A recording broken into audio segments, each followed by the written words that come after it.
O dia 23 de outubro foi um dia de terror no Rio de Janeiro. Foram mais de 35 ônibus queimados por criminosos em represália à morte de um dos seus líderes. A pergunta que fica é: como recuperar o controle da cidade? Porque, vamos e convenhamos, a gente já perdeu esse controle, faz tempo.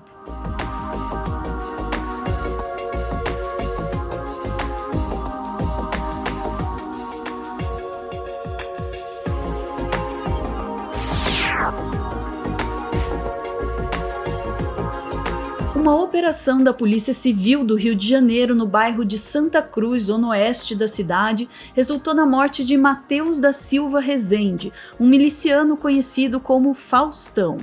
Ele é o sobrinho do Zinho, um dos líderes da milícia local. Faustão era investigado por cerca de 20 mortes destes criminosos. Ele ainda foi denunciado por planejar a morte do ex-vereador Jerônimo Guimarães Filho, o Jerominho. Segundo o Ministério Público Estadual, Faustão figura como o principal chefe presencial da organização criminosa em questão, uma vez que Zinho não é visto nas comunidades dominadas. De acordo com a investigação da Polícia Civil, ele vinha há pelo menos 3 meses estreitando os contatos entre a milícia e a maior facção de traficantes do estado, o Comando Vermelho. O governador do Rio, Cláudio Castro, comemorou a prisão do Faustão, mostrando uma certa confusão. Afinal, ele foi morto ou foi preso? Ele disse o seguinte: quero parabenizar os nossos policiais da delegacia especializada, da CORE, Draco também, por prenderem hoje em Santa Cruz o Faustão, ou Teteu, que era o braço direito e sobrinho do miliciano Zinho.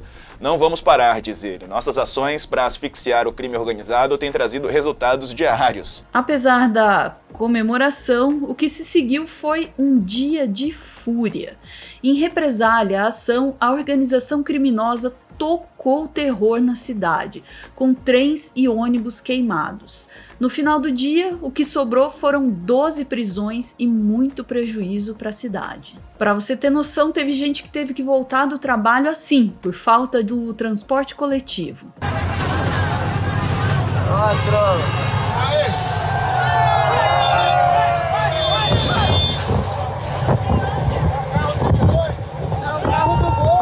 Não entendo aí muito de segurança no trânsito, mas me parece que isso não é muito seguro.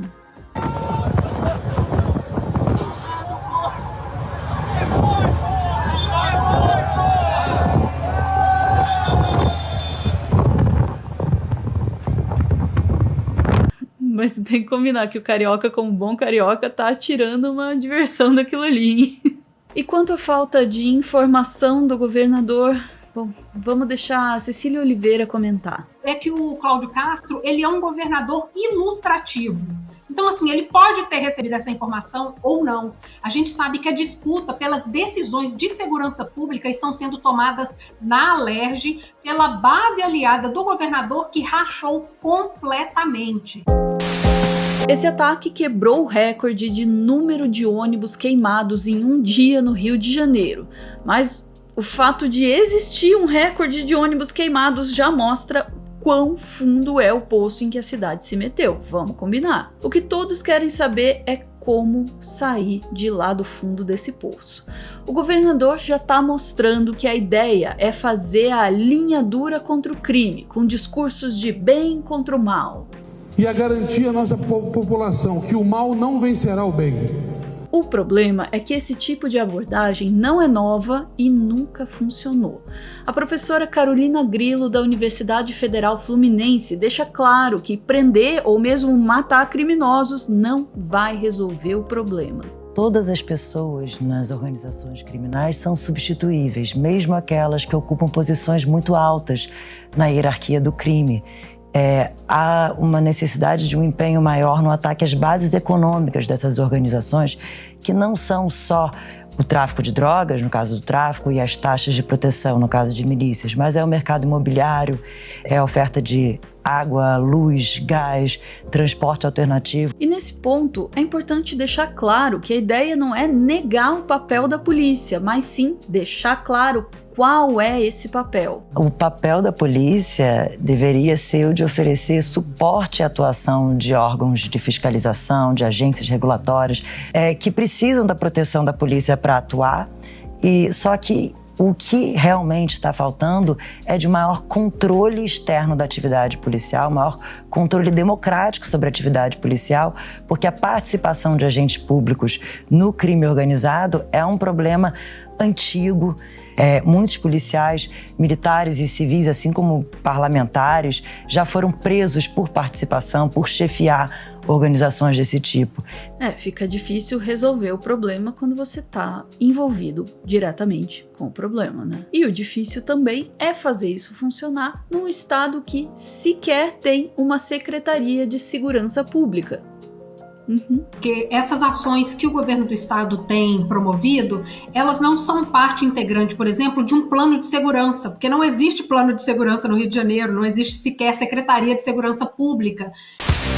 Diante da total falta de controle do governo estadual, o governo federal resolveu agir. Logo no dia do caos, o ministro da Justiça, Flávio Dino, já estava se pronunciando nas redes sociais. Ele diz: estamos mantendo e ampliando operações diárias no Rio, no que se refere à competência federal, com realização de prisões, investigações, patrulhamento e apreensões. Vamos aumentar ainda mais as equipes federais em apoio ao Estado e ao município. Na terça-feira, dia 24, já estava claro que a Força Nacional, Polícia Federal e até as Forças Armadas seriam mobilizadas para atuar no Estado. E Lula, hoje, temos que colocar também Aeronáutica e Marinha para você também bloquear a entrada via porto, via aeroporto. Mas aí a gente cai na mesma questão, né? Qual é o plano? A Força Nacional já esteve aqui inúmeras vezes, mas colocar a Força Nacional aqui sem um planejamento do fazer o quê? Quanto isso... O que isso vai resolver? A gente já viveu essa história antes, né? A gente realmente precisa de reformas mais profundas dentro da segurança pública. O Rio já teve uma experiência de intervenção federal e hoje a gente sabe que não apenas não resolveu o problema, como acabou resultando em casos de corrupção a nível internacional. Vocês lembram dos coletes balísticos superfaturados do Braga Neto, hein?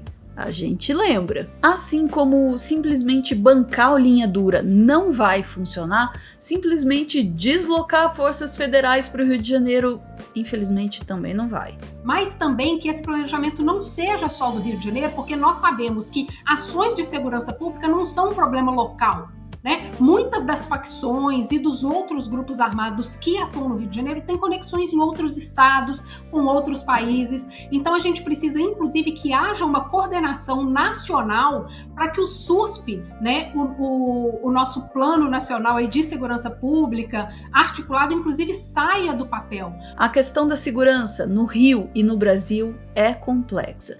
E para todo problema complexo, existe uma solução simples e errada.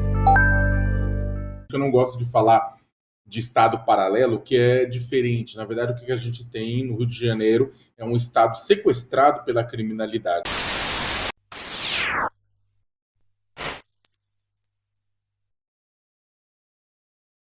Muito obrigada por ver esse vídeo até o final. Receba agora o nosso biscoitinho virtual. Pássaros, porque eles passarão, eu passarinho. Rapaz, tá certo isso. Ai, que bonitinho. Meu Deus! Que é isso, mulher? O que tu tá fazendo?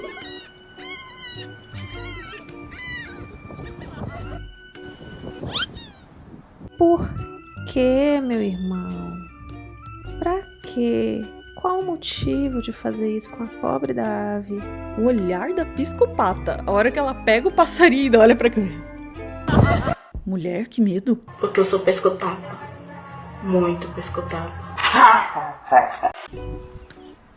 Pombas. Hã? Pera, isso aí não é pomba, não?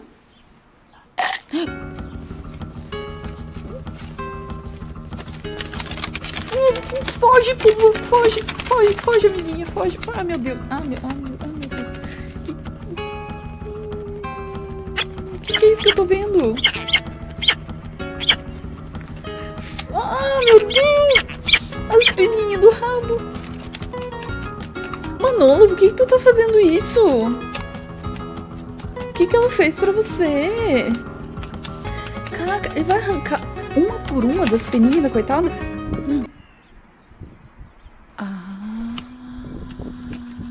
Era um ninho. Plot twist. Aquela boa reviravolta na história. Muitos plot twists nesse vídeo, né? Você começa, não, coitada da pomba, olha que justiça, que maldade. Era apenas uma mãe defendendo seus ovinhos. A parte 2 é a pomba volta com mais 3 amigas e um soco inglês. Nesses trajes, quem vai desconfiar que eu possuo uma torneira de soco inglês e um furador de coco?